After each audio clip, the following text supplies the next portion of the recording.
Os alunos que talvez hoje sejam mestres, doutores, talvez alguns tenham sido meus alunos em Cepilho. Não é, dona Dora? Então, talvez alguns desses que hoje estão questionados porque hoje são mestres, graduados, doutores, que foram alunos na Nelson Carneiro, na escola Nelson Carneiro em Cepilho. E as dificuldades que eles enfrentavam por participarem de uma escola multisserial, eles conseguiram, com muito esforço, com muita luta, superar na escola Nelson Carneiro. Não foi assim? A gente sabe que é muito difícil a gente ter uma escola próxima e ter que se afastar um pouquinho. Mas tendo, talvez, um transporte, o devido transporte sendo monitorado da forma adequada, isso vai facilitar até o desenvolvimento dos alunos de vocês, dos filhos de vocês. Aí vocês dizem, não, isso não existe, não é assim. Mas o tempo vai mostrar que talvez vocês estejam, não estou dizendo que vocês estejam errados, mas que talvez vocês estejam enganados no momento. Né? Mas a forma como essa administração tem lidado com essas situações, elas podem ser comprovadas nesses encontros. Ou seja, o diálogo existe. Vocês estão sendo ouvidos numa auditoria com o Ministério Público, estão no local certo. O prefeito está presente, representantes da Câmara estão presentes. Ou seja, vocês poderão dialogar ainda muito mais sobre esse assunto. E como o próprio João Francisco disse, caso a lei diga que não está certo, ele voltará. Ou seja, o município voltará na decisão e vai atender justamente o que vocês dizem. Então, fica aqui a questão do espaço para o diálogo. Que vocês não desistam, continuem lutando, que vão atrás. Os direitos estão aí para serem buscados. E que se for o direito, parabéns. Então, aproveitando aqui a audiência do Ministério Público, para parabenizar, né, o Ministério Público, na pessoa do Dr. Nilton, que sempre que procurado, antes mesmo eu estou secretário de setembro para cá, mas antes, enquanto cidadão areense que procurava o Dr. Nilton, eu era atendido. E hoje, enquanto secretário, quando a gente foi convidado, eu digo até assim, Dr. Nilton pode me convidar, que a hora que for eu estarei presente. E quando a gente esteve presente, e quando a gente precisou do Ministério Público, ele também esteve presente com a gente. Nas audiências públicas que realizamos nesse período, na audiência no Distrito de Santa Maria, nas consultas que nós fizemos, nós tivemos as portas abertas. Então, eu quero dizer aqui que nós temos o Dr. Nilton à frente do Ministério Público e podemos dizer que temos um Ministério muito bem representado. Obrigado. O Ministério Público, pela sua ouvidoria, agradece a sua participação. Vamos dar continuidade aos nossos trabalhos, esperando ver aí quem é o próximo que pretende assumir a palavra.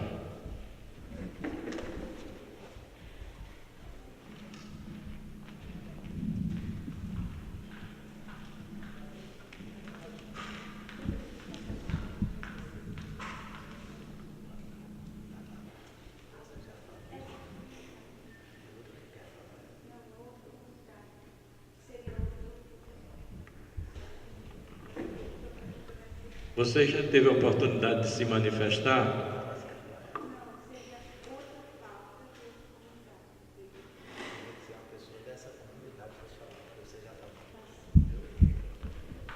Alguém dessa outra comunidade não está presente aí que possa se manifestar?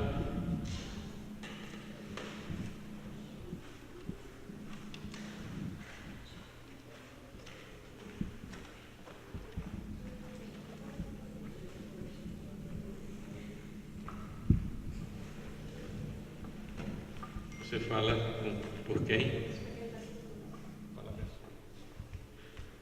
Bom dia a todas e a todos. Eu sou representante do Movimento dos Pequenos Agricultores e estamos também apoiando a causa das mães. E a gente entende, enquanto movimento, que a escola do campo vai para além da educação que é dada nas outras escolas, né? É uma educação que tem que ser contextualizada com o local onde a comunidade vive. E para além de cumprir o papel de educar os estudantes, as crianças, a escola do campo ela cumpre o papel também de socialização do local da comunidade, né? Na escola, no caso lá da comunidade lá do Engenho Cipó, é na escola onde as mães se encontram para discutir sobre os problemas da comunidade, é na escola onde os alunos eles podem, para além dos estudos, pensar a sua comunidade. Então a gente entende que a escola do campo Maria Emília, ela vai para além de uma escola, né, como qualquer outra escola. É uma escola que tem uma tradição, uma escola que, como já foi falado, já formou diversos profissionais. E eu queria que o Ministério Público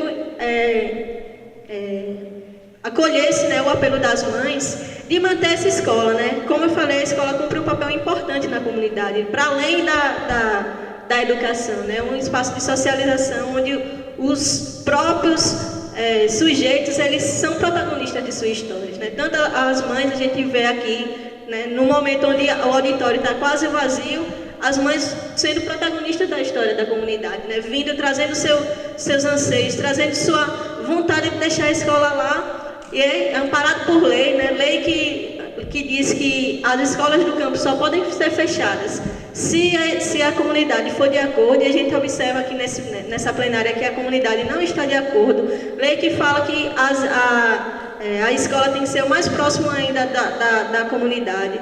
E a gente, além disso, a gente se depara com vários outros elementos, como, por exemplo, né, particularmente dessa escola, né, o prefeito quer levar a escola, quer fechar a escola, né, e a gente tem uma campanha aqui com o nome Fechar a Escola do Campo é Crime, porque realmente é um crime fechar uma escola onde pais, educadores, estudantes querem que elas sejam mantidas abertas para levar para um outro local, né, para Cepilho.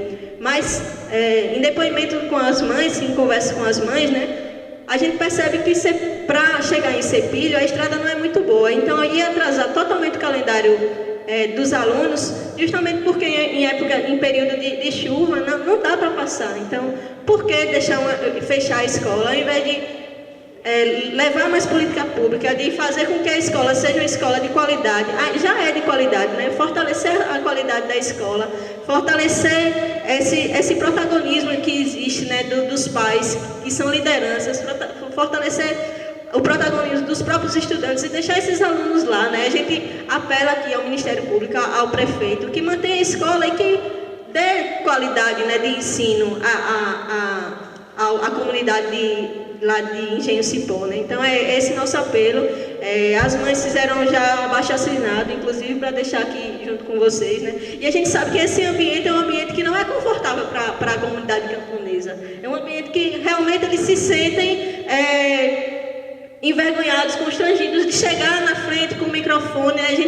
A gente vê ali as mães inquietas, querendo falar, mas realmente é um ambiente que não é cômodo, não é confortável para as mães camponesas. Por isso que a gente vem, né, e a gente fala, e por elas também, né, se somando, e a gente pede o apoio.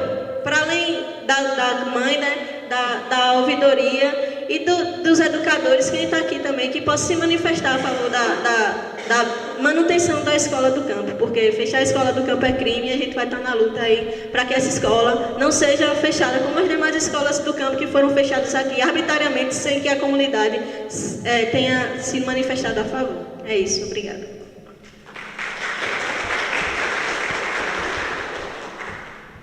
A ouvidoria agradece pela sua participação.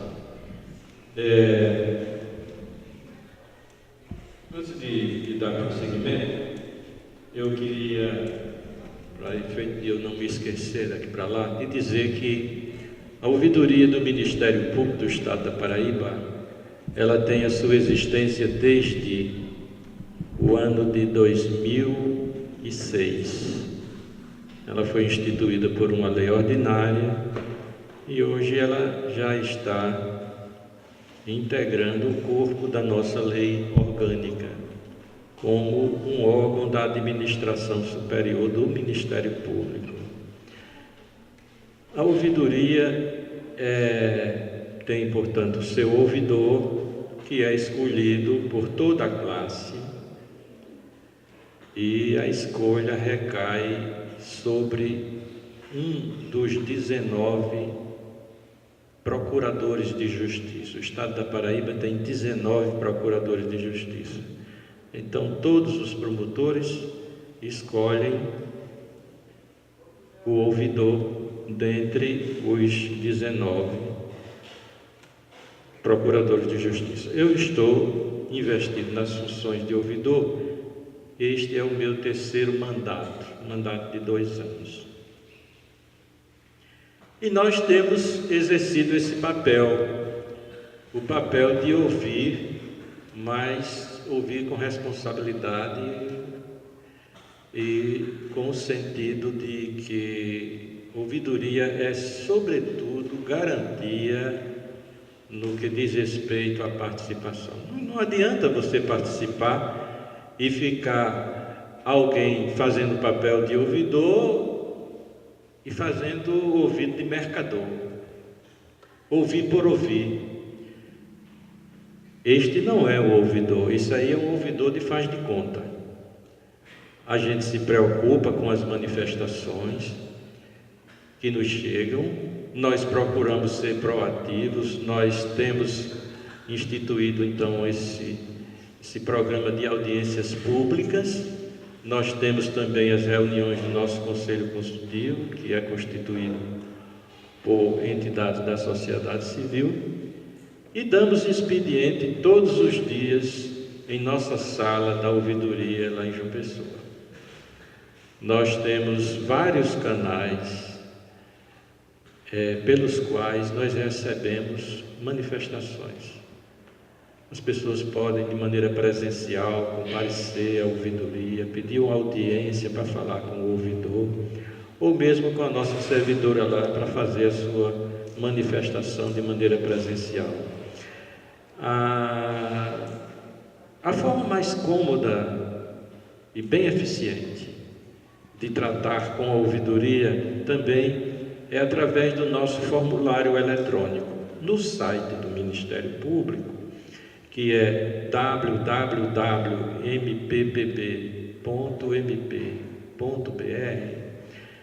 Você vai encontrar o link ouvidoria e naquele link você vai ter também um sublink com o nome de acesso cidadão. Na hora que você clica acesso cidadão, fica disponibilizado para o cidadão um formulário ali onde ele vai fazer a sua mensagem que seja uma denúncia, que seja uma reclamação, que seja uma crítica, que seja um elogio, que seja uma sugestão. O cidadão, eu não estou querendo dizer isso como um estímulo, porque aí seria estimular o anonimato. Mas muitas vezes, por um aspecto de segurança, de garantia, existem certas situações que eu vejo muito os cidadãos optarem pelo anonimato. Mas a gente prefere mais que o cidadão se identifique. Se porventura ele não quer que os seus dados de identificação sejam revelados, ele pode pedir que o ouvidor os guarde consigo. E aí o ouvidor tem a obrigação de manter esses dados lá na ouvidoria. A ouvidoria não passa adiante esses dados de identificação, passa adiante apenas a matéria de fundo, o assunto que foi tratado pelo cidadão. Mas muitas vezes acontece que os cidadãos que nos procuram, eles fazem a sua manifestação, indicam o seu nome, seu endereço, ou seja, sua qualificação total, né? Telefone, e-mail, tudo também que visa facilitar o feedback que nós possamos levar para o cidadão. Nós funcionamos de segunda a sexta-feira na sala da ouvidoria, que é no andar térreo do prédio da Procuradoria Geral de Justiça, lá em João Pessoa. É na Rua Rodrigues de Aquino, mas ali perto do Tribunal de Justiça, na Praça João Pessoa, todo mundo sabe onde é que fica o prédio do Ministério Público. Então, nós atendemos de 12 às 18 horas e esperamos então que haja assim a participação dos cidadãos. Nós podemos atender por telefone para algum esclarecimento. Nós temos o nosso telefone 2107-6150 e 2107-6180. O cidadão que não quiser fazer a sua manifestação pelo formulário eletrônico ou de forma presencial, pode optar também por nos encaminhar um e-mail. O e-mail é simples: ouvidoria@mppb.mp.br. Mas também o cidadão pode se utilizar do método que está de modé, que hoje pouca gente utiliza, não é? Ninguém quer escrever cartinha. Hoje tem o WhatsApp, tem o e-mail, mas a gente recebe cartas também. A gente recebe cartas, além de urnas para recepção de manifestações que estão instalados lá na Procuradoria-Geral de Justiça. Bom, minha gente, o papel da ouvidoria é esse, é de ouvir e garantir que aquilo que foi ouvido é passado adiante. Não fica uma coisa engavetada. Eu garanto como ouvidor. Mas dando prosseguimento à nossa audiência, e pela forma regimental, o regimento interno da nossa ouvidoria estabelece um prazo de 2 horas para essas audiências. Nós estamos nos aproximando, ainda tem mais de 20 minutos, mas vamos aproveitar esse tempo e vamos então participar. Quem seria o próximo a participar? Pois não. Fernando, fotógrafo, a palavra é sua.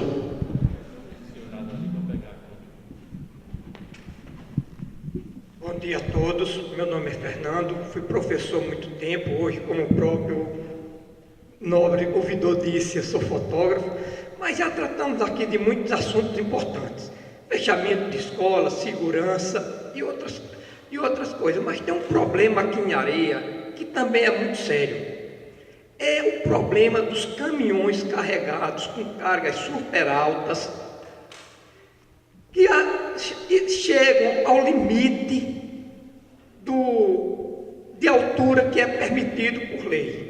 Só que esses caminhões que trafegam na cidade de Areia esquecem de uma coisa: a fiação de areia é aérea e muito antiga. Com isso, a altura que os fios da Energisa estão hoje não é a altura que estão em outras cidades onde a energia foi feita mais recentemente. São um pouco mais baixos, porque na época que foi feito era um pouco mais baixo.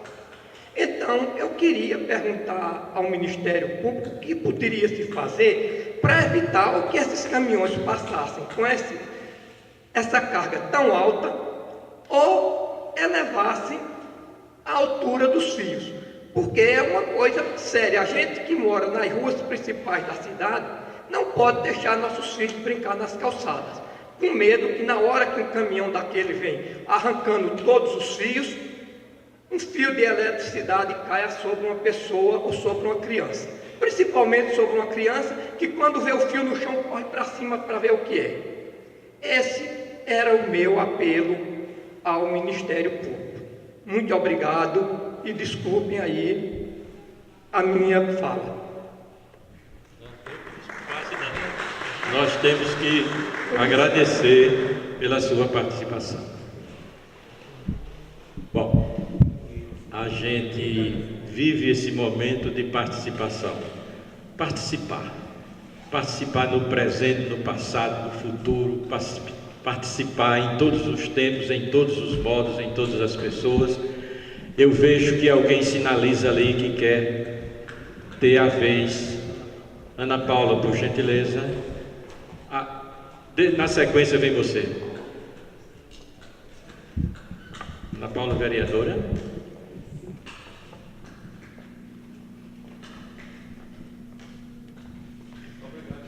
Bom dia, doutor Milton. Que em nome do Senhor, saúdo a todos, desejando um bom dia. Quando a gente fala sobre conhecer determinado lugar, de passagem, isso nos tira a certeza de saber como essas pessoas vivem lá no dia a dia, como é a rotina dela. E quando a gente fala em fechar uma escola de determinado lugar, a gente está mexendo com a rotina de todos eles. Eu acredito que é inadmissível fechar escolas, mas também sei das dificuldades que é administrar, porque eu fiz parte de uma passada e sei como é. Mas diante de todas as dificuldades existentes, não se fechou escolas. Conseguimos ficar com elas abertas, mesmo com toda dificuldade. Quando a gente tira ou fecha uma determinada escola, a exemplo do Engenho Cipó, nós estamos tirando um patrimônio deles. E eu pergunto, você que tem um filho pequeno, certo? Você tem total segurança em deixar seu filho se deslocar daquela escola num ônibus para outro local? É difícil, né, mães? Não é difícil isso? Quando a gente fala em diálogo, é diálogo. Porque o diálogo ele deve existir até dentro da nossa casa, quando a gente toma algumas providências, ou a gente quer tomar algumas mudanças. Então, a gente chama todos os entes de nossa casa e conversamos sobre a dificuldade e o problema e a solução a ser apresentada. Mas o que a gente está vendo diante do exposto é que tem muitas pessoas participando desse diálogo, mas não falam por medo. Porque não é uma coisa dialogada entre ambas, é uma coisa imposta, porque já vem resolvido de lá e acaba colocando dentro para resolver. E eu sei muito bem como é o pessoal da zona rural. Eles se sentem intimidados até com a pessoa que se veste bem. Eles não se sentem à vontade, porque não é a língua deles. E o que eu tenho percebido dentro das redes sociais, que hoje é um canal muito importante, porque talvez se não fosse a rede social, esse momento também não estivesse acontecendo aqui, porque muitas pessoas não sabiam o que estava acontecendo. Daquela escola está fechada, porque eu não sabia. Eu soube através da rede social, é um canal importante. Ele é um canal importante e pode ser ruim também. Mas hoje eu vejo como positivo, porque reuniu as mães aqui e elas puderam falar. E pelo que eu sei, dentro desse diálogo pré-estabelecido, não houve assinatura na ata, não é isso? Então isso impossibilita, inviabiliza o fechamento da escola, porque é ilegal. E a gente tem que entender de fato o que é a lei. A lei está do lado de quem, afinal? Então eu pergunto, onde é que a lei está, afinal? A lei está para atender uma dificuldade que hoje o município encontra de deixar suas escolas abertas, ou a lei está do lado das mães ali que não querem que a escola feche, porque é um patrimônio da comunidade. Tem que haver um pouco de sensibilidade nesse sentido.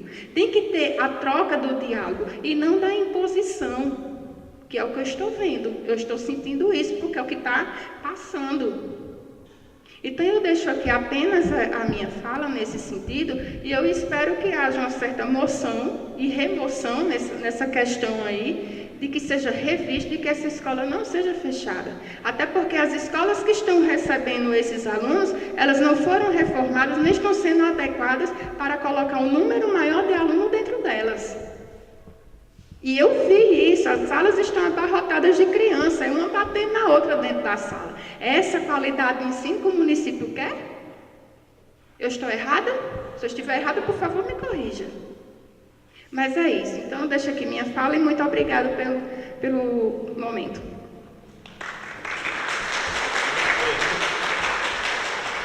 Obrigado pela sua participação. Você fala em nome de quem? Comunidade?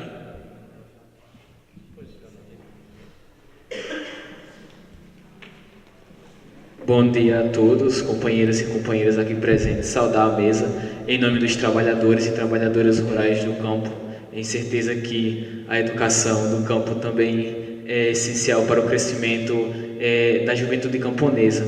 Mas nesse momento aqui eu venho pedir a ouvidoria do nosso Estado, do Ministério Público, para que possa agilizar o processo contra o INCRA, na qual que se trata da negligência com os trabalhadores rurais do nosso campo, que se situa no assentamento Emanuel Joaquim, na qual os lotes de terras estão sendo vendidos aos grandes proprietários e a uma pessoa bem conhecida também, que é o Júlio Ferreira, o vulgo Juninho. Então, estes lotes de terras estão sendo vendidos, né, tirando o direito de que os assentados possam trabalhar e do seu trabalho tirar a sua dignidade, o seu esforço diante desse país que nós estamos vivendo, mas que todos nós temos direito ao nosso pedacinho de terra para que a gente possa produzir e produzir de forma agroecológica, produzir alimentos saudáveis, coisa que os grandes proprietários rurais não fazem.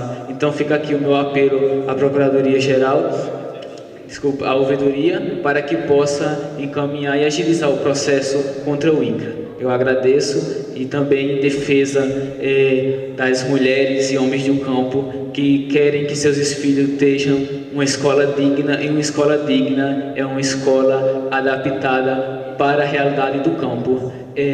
De modo nenhum, o movimento dos pequenos agricultores vai se posicionar contra este, a favor de que tenhamos uma escola e uma educação voltada para, de fato, para os nossos pequeninos, para que eles possam aprender a plantar e a colher, e não só o milho, não só o feijão, mas plantar e colher a dignidade e a certeza de ser um camponês de fato. Então, muito obrigado a todos. Agradecido pela sua participação, nós teremos agora o Tenente Correia, 3ª Companhia Polícia Militar.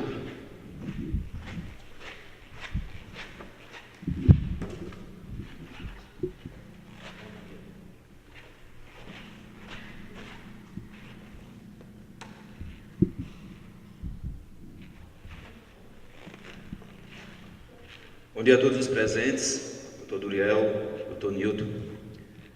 Quero iniciar primeiramente agradecendo ao reconhecimento de alguns presentes sobre o trabalho da Polícia Militar na cidade de Areia. Eu estou tenente da Polícia Militar, comandante da 3ª Companhia, situada aqui na cidade de Areia, sobre a qual temos 43 militares. 43 militares distribuídos na cidade de Areia, Remígio e Algodão de Jandaíra.